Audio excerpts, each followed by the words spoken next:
Everyone, कैसे हो आप सब। I am Anamika Tiwari and it's my transformation journey day 24 out of 90। अब तक हमने बहुत सारे अच्छे अच्छे टॉपिक्स पे बात की है और आज का जो टॉपिक है वो भी बहुत रिलेटेबल है। तो प्लीज़ मेक श्योर कि वीडियो को लास्ट तक जरूर देखें एंड चैनल पे नए हैं तो प्लीज़ सब्सक्राइब जरूर कर लीजिएगा। कभी ऐसा हुआ है कि आपके पास बहुत अच्छा आइडिया था लेकिन जब आप बोल रहे थे तो आपके पास वर्ड्स ही नहीं थे, या फिर आप किसी मीटिंग में थे और जब आप मीटिंग से बाहर आए तब आपको याद आया कि अरे यार ये बोल देता तो ज़्यादा बेटर होता। ऐसा होता है, हम सबके साथ होता है कई बार। लेकिन एक बात मैं आपको बताऊं तो ये प्रॉब्लम कहीं से भी आपकी नॉलेज की नहीं होती। अगर आपके पास नॉलेज होती है ना, तब भी कई बार हमें वर्ड्स नहीं मिलते हैं।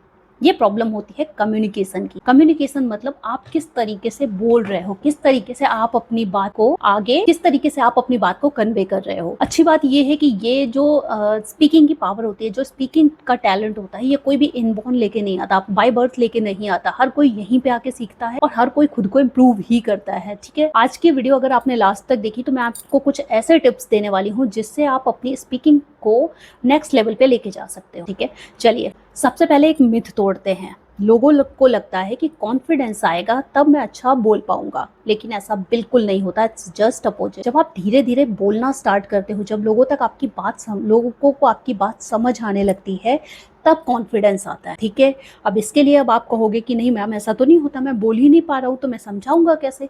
इसके लिए लगती है प्रैक्टिस, और डेली बेसिस पे जब आप प्रैक्टिस करते हो ना, ये चेंजेस आपको दिखते हैं। क्योंकि जब डे 1 पे, मैं अपना ही एग्जांपल दूं कि जब डे 1 पे मैंने वीडियो स्टार्ट करा था बनाना, तो बहुत बातें ऐसी थी जो मुझे बोलनी थी लेकिन मैं वो बोल ही नहीं पाई। ठीक है, मुझे समझ ही नहीं आया मुझे क्या बोलना है, तो मैंने जो पॉइंट्स थे वो बोले। ठीक है, बट आज अगर मैं वही बात कर रही हूँ तो मेरे पास पॉइंट्स होते हैं। मैं देखो, हर प्रॉब्लम का सॉल्यूशन है।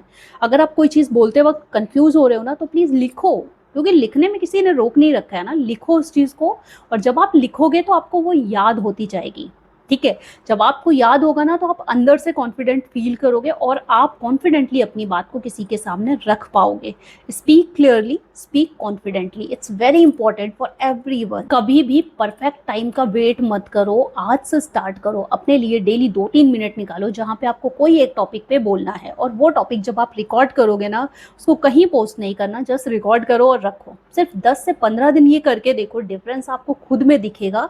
कि जब डे 1 पे आप रिकॉर्ड कर रहे हो तो हो सकता है कि आपको थोड़ा सा ऑकवर्ड सा फील हो कि ये क्या चल रहा है, लेकिन जब आप 15वें दिन करोगे ना, 15th डे पे, तो आपको बहुत कॉन्फिडेंस देगा वो चीज़ कि यार ये, उसके लिए आप यूज टू हो जाओगे और उससे आप बहुत परफेक्टली बोल पाओगे। इसके बाद बात करें तो कुछ लोग होते हैं जो स्लो बोलते हैं। अब स्लो बोलना कहीं से भी वीकनेस नहीं होती है कि कोई स्लो बोल रहा है तो वीक है, उसको समझ नहीं आ रहा है, ऐसा कुछ नहीं होता है।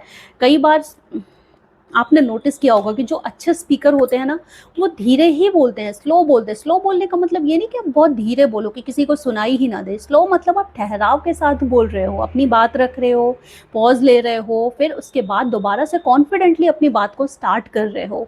तो स्लो बोलना कहीं से भी आपको वीक नहीं दिखाता है।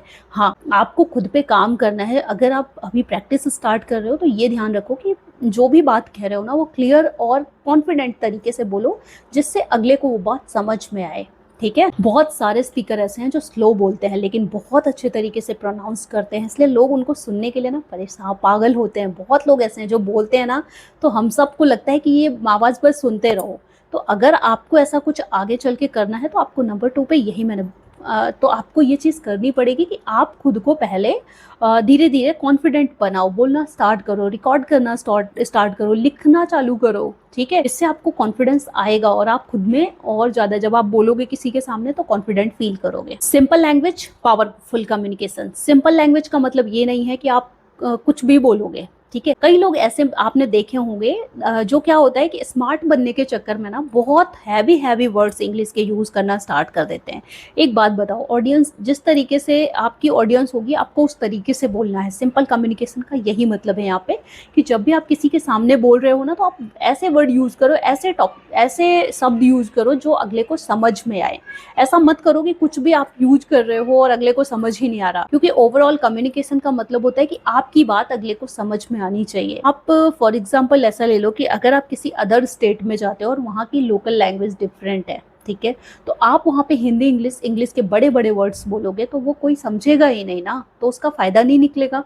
तो मैं वही कह रही हूँ कि जब भी बोल रहे हो, छोटे-छोटे वर्ड से स्टार्ट करो ना, जो अगर आप अपने घर में बहुत भारी भरकम इंग्लिश बोलने लगो, आप बताओ आपके पेरेंट्स को समझ में आएगा, आपकी मम्मा को समझ में आएगा? कई बार नहीं आता है, ठीक है? तो मैं यही कहना चाह रही हूँ कि आप अपने वर्ड्स को सिंपल एंड ऐसा रखो कि जो समझ में आए लोगों को, ठीक है? बॉडी लैंग्वेज, जब भी आप किसी से बात करो ना, जब भी आप बोलना स्टार्ट करो, तो प्लीज़ अपने पोस्चर को सही रखो, आई कॉन्टैक्ट रखो, अपने हैंड मूवमेंट को सही रखो, स्माइल रखो फेस पे, और उसके बाद देखो कि कौन आपकी बात को छोड़ के जाता है। हर कोई आपको, मतलब जो आज आपको हल्के में ले रहा है ना, आप 1 महीने ये सारे पॉइंट्स स्टार्ट करके देखो, प्रैक्टिस करके देखो, आप मुझे आके कमेंट करोगे कि डिफरेंस दिखा है आपको। बहुत ज़रूरी है ये सब करना, बिकॉज़ ये बाय बर्थ, मैं आपको बताऊँ तो मेरे से ज़्यादा शायद कोई नहीं होगा। मुझे नहीं समझ में आता था मैं कैसे बात करूँ, लेकिन अगर आज मैं बात कर रही हूँ, आपके सामने बोल रही हूँ ना, तो मैंने ये बहुत प्रैक्टिस करी है। तो मैं आपको वही कह रही हूँ कि अगर आप आज से ट्राई करोगे, तो अगले 10 दिन बाद, आप 10-15 दिन, 10 दिन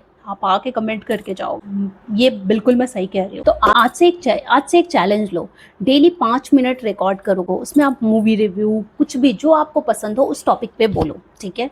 क्योंकि जो भी ये कॉन्फिडेंस आता है ना, किसी एक दिन का गेम नहीं है ये, यहाँ पे प्रैक्टिस लगती है, और जब आप प्रैक्टिस करते हो तो प्रैक्टिस मेक्स मैन परफेक्ट। धीरे धीरे आपको खुद में डिफरेंस दिखना स्टार्ट हो जाएगा, आप खुद को चेंज होते हुए देखोगे। तो मैं आपसे कहना चाहूँगी कि इसके बाद आप, जैसे ये मेरा वीडियो खत्म हो रहा है, आप इसको, मैं लाइव करूँगी, इस वीडियो को दोबारा देखना।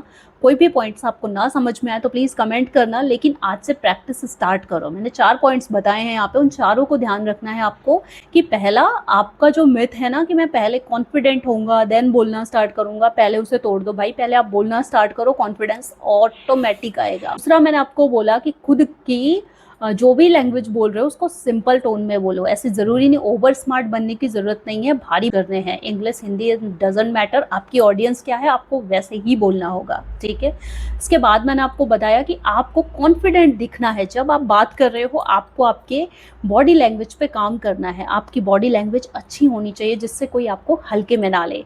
और हाँ, फोर्थ मैंने आपको बताया था कि धीरे बोलना कोई वीकनेस नहीं होती। आप धीरे बोलो, बट आप कॉन्फिडेंटली बोलो, ठीक है? तो आज से एक सिंपल सा चैलेंज लो, डेली 3 मिनट का वीडियो अपने लिए, अपने फ़ोन से रिकॉर्ड करोगे, और उसे डेली आपको पोस्ट कहीं नहीं करना है, बस एक टॉपिक लेना है और उस पर आपको बोलना है। अगले 15 दिन तक आपको ये काम करना है, और आफ्टर 15 डेज मुझे आके कमेंट करना कि क्या डिफरेंस आ रहा है आपको, क्या, ठीक है? चलिए, अगर वीडियो अच्छा लगा हो तो please like, share and subscribe, and मिलते हैं कल एक नए टॉपिक के साथ।